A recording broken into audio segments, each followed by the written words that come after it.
Everybody thinks you need a huge bedroom in order to have a great closet. I'm here to tell you you don't. You need three things, and if you do them right, even the tiniest bedroom, like the one I'm in now, can have a fabulous closet. And part of that transformation comes with the help of our sponsor, Wired4Signs, which you'll see later on, so stay tuned.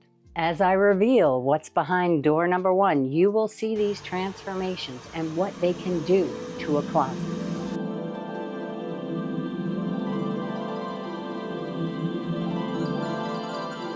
Now, if you've been renovating or building a new house, you understand the word compromise. And when we bought this house, there were some compromises we had to make because it's a small bungalow. So one of those compromises was, do I want to walk in or do I want an office? So the office won in the long run. And what I was left with in this bedroom was not a lot of room.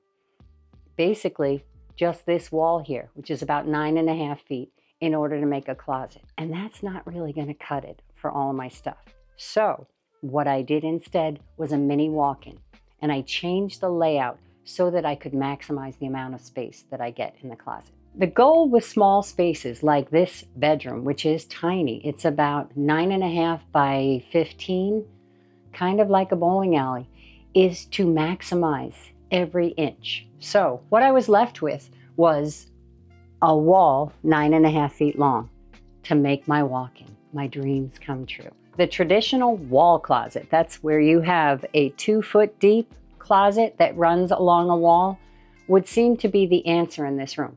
However, it's not going to give me the kind of space that I need for all of my stuff, especially if I have nowhere else to store it. And in this house, Florida doesn't believe in coat closets or other storage closets. Everything I own has got to fit in here. So in order to maximize the space in this closet, I created a mini walk-in. I've always dreamed of my very own walk-in. This is the best we could do.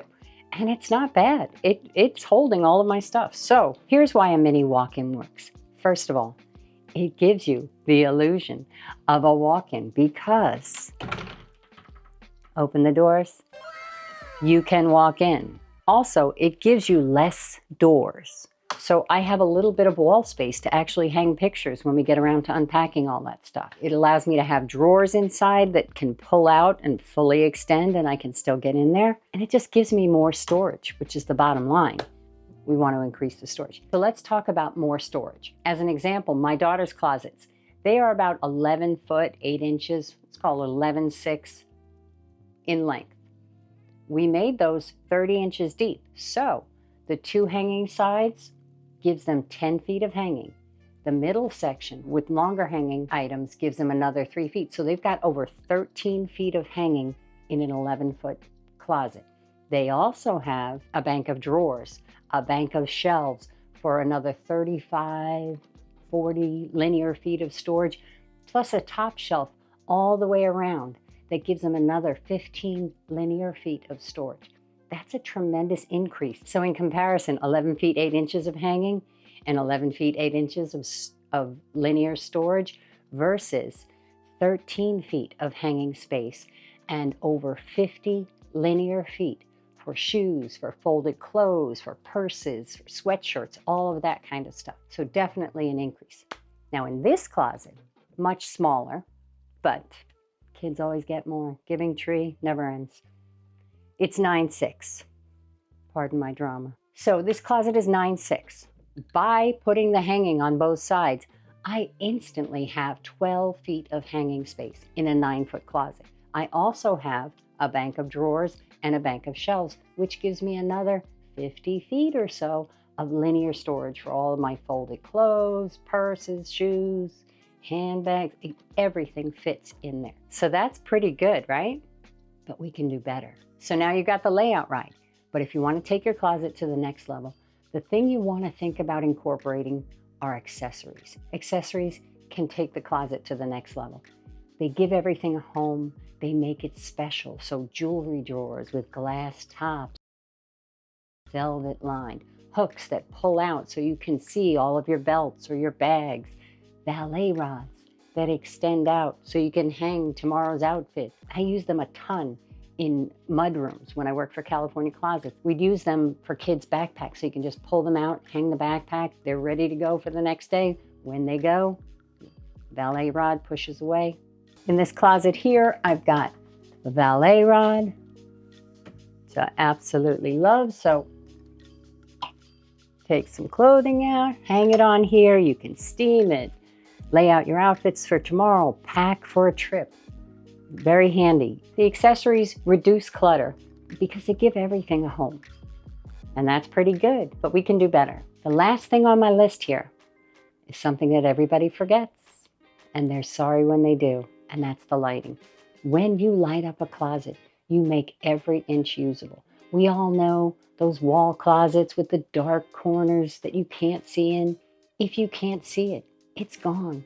You can't use it. Our sponsor today is Wired4Signs, and they have the most amazing LED channels and strips that you can do amazing things with that I did inside this closet in order to light it up. What I did in this closet was I added an LED strip around the inside of the door casing.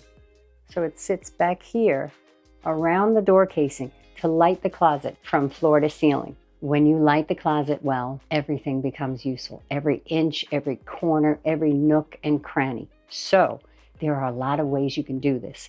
You can add lighted strips under the shelves, like in your kitchen. You can add vertical strips along the panels, route them out to light up from floor to ceiling. You can add closet rods that shine down light on your closets. There's all kinds of possibilities. So take a look at their website, check out their YouTube channel. They have a lot more details about the DIY aspect of it. That ain't me. Used to be, but these days I let somebody else do it. But it is very simple. I watched these guys put it in. It's a simple 24-volt connection.